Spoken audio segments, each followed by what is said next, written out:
उत्पन्न बाजार समिती यार्डवर कापूस शेतमाल वगळता सर्व शेतमालाचा खुल्या पद्धतीने हरास होत असतो। त्यामध्ये शेतकऱ्यांच्या शेतमालाला अधिक भाव मिळून शेतकरी वर्गात समाधान बघायला मिळतं। याच पद्धतीने कापूस उत्पादक शेतकऱ्यांच्या कापूस शेतमाल विक्री देखील हरास पद्धतीने व्हावी व कापूस उत्पादक शेतकऱ्यांना अधिक भाव मिळावा या प्रामाणिक हेतूने बाजार समिती संचालक मंडळाने निर्णय घेतला व आंतरराष्ट्रीय सहकार दिनाचे औचित्य साधत याच पद्धतीचा शुभारंभ खासदार बळवंतभाऊ वानखळे व सुधाकर पाटील भारसाकडे यांच्या मार्गदर्शनात तसेच श्रीरंग पाटील अरबट यांच्या हस्ते आज रोजी झाला। बाजार समितीचे सभापती सुनील पाटील गावंडे यांनी शेतकरी वर्गाला केलेल्या आव्हानाला शेतकऱ्यांनी प्रतिसाद देत आज बाजार समिती यार्डवर आपल्या कापूस गाड्या आणून बाजार समितीला सहकार्य केले। सर्वप्रथम कापूस गाड्या ह्या बाजार समिती यार्डवर आणून त्यांची नोंद करून टोकन वाटप करून बाजार समितीच्या वतीने कापूस विक्री करत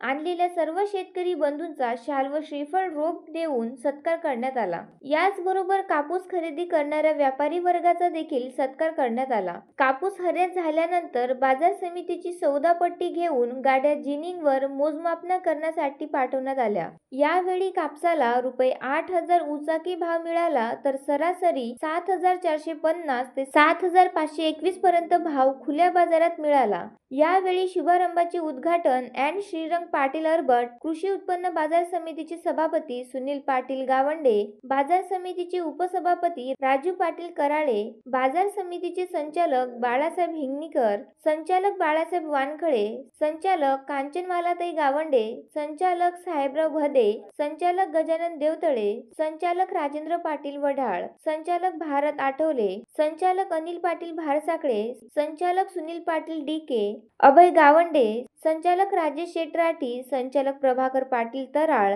संचालक आसिफ खान, बाजार समितीचे सचिव हिम्मतराव मातकर, खरेदी विक्रीचे संचालक बाळासाहेब टोळे, खरेदी विक्रीचे संचालक दिनकरराव गायगोले, सीसीआय केंद्र प्रभारी दत्तात्रय कदम, व्यापारी मनोज खंडेलवाल, पुरुषोत्तम साबळे, व्यापारी अंशुल अग्रवाल, राजू शेठ सोमानी, पवनभाऊ ठाकरे, विशालभाऊ टोळे, बंटी साबळे अँड दिलीप अग्रवाल, प्रदीप बापू देशमुख, बबनराव देशमुख आणि अतुल कन्नोलीकर या कार्यक्रमाचे सूत्रसंचालन व आभार बाजार समितीचे संचालक अनिल पाटील भारसाकडे यांनी मानले व शेतकरी बंधू मोठ्या संख्येने उपस्थित होते। Rameshwar Makode, the sting operation news, Daryapur. The sting operation news, सत्याचे दुसरे नाव, अन्यायावर लेखणीचा घाव।